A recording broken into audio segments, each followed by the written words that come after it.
Kalimantan Selatan dalam menangani kelistrikan nantinya kada kalah lawan daerah lain di Indonesia. Di pulau yang memiliki 13 kabupaten kota yang menjadi pintu gerbang IKN ini akan dibangun kelistrikan dengan memanfaatkan tenaga angin. Pembangkit tenaga banyu atau angin ini diwacanakan dibangun di kawasan Pelaihari Tanah Laut.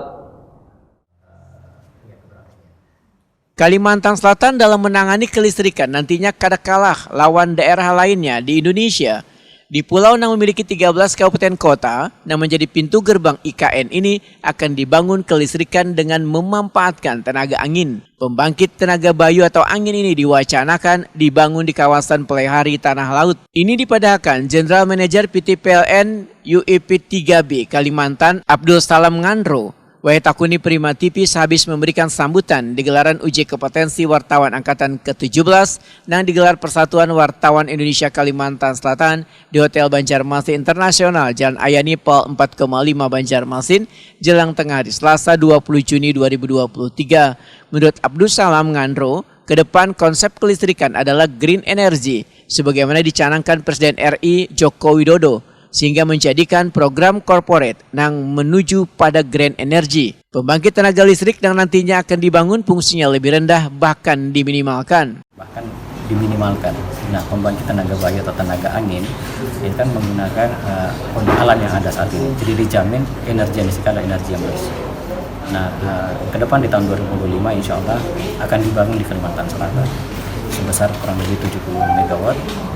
Harapannya itu bisa menjadi membuat lingkungan kita menjadi lebih bersih lagi, khususnya di Kalimantan Selatan. Boleh Pak tahu Pak tempatnya Pak? Kurang lebih di sekitar Pelaihari, Tanah Laut. Tanah Laut. Itu ada berapa hektar yang akan digunakan nanti? Secara detailnya belum ada, maka masih akan disurvei lebih detail lagi di sana. Tapi kapasitas yang akan dikeluarkan dari pembangkit itu kurang lebih sekitar 70 MW.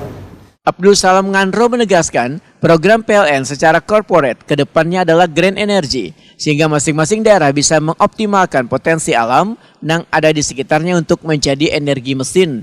Kalimantan Selatan, ujar Abdul Salam Ngandro, ternyata memiliki potensi tersebut sehingga dibangunlah pembangkit tenaga bayu atau angin. Kebetulan di Kalimantan Selatan ini punya potensi terkait dengan pembangkit tenaga bayu, tapi tidak semuanya itu bisa. Tidak semua lokasi itu bisa dijadikan pembangkit tenaga bayu karena harus ada survei yang lebih detail kecepatan angin seperti apa, dan kecepatannya itu tidak hanya sesaat, tapi itu bisa berkelanjutan sepanjang tahun karena itu harus terus bergerak. Kemudian ada pembangkit tenaga surya, itu juga akan ada penelitian tersendiri posisinya di mana saja karena tidak semua, meskipun kita daerah tropis, tapi tidak semua tempat itu bisa dijadikan tempat untuk tenaga surya. Berarti tanah laut yang tepat gitu ya, untuk ini. Dari hasil penelitian di sana bisa dikembangkan untuk menjadi memasang pembangkit tenaga bayu. Abdul Salam Ngandro berharap pembangunan pembangkit tenaga bayu atau angin nantinya bisa berjalan lancar dan sesuai yang diinginkan agar kelistrikan di Kalimantan Selatan bisa terjaga dengan baik.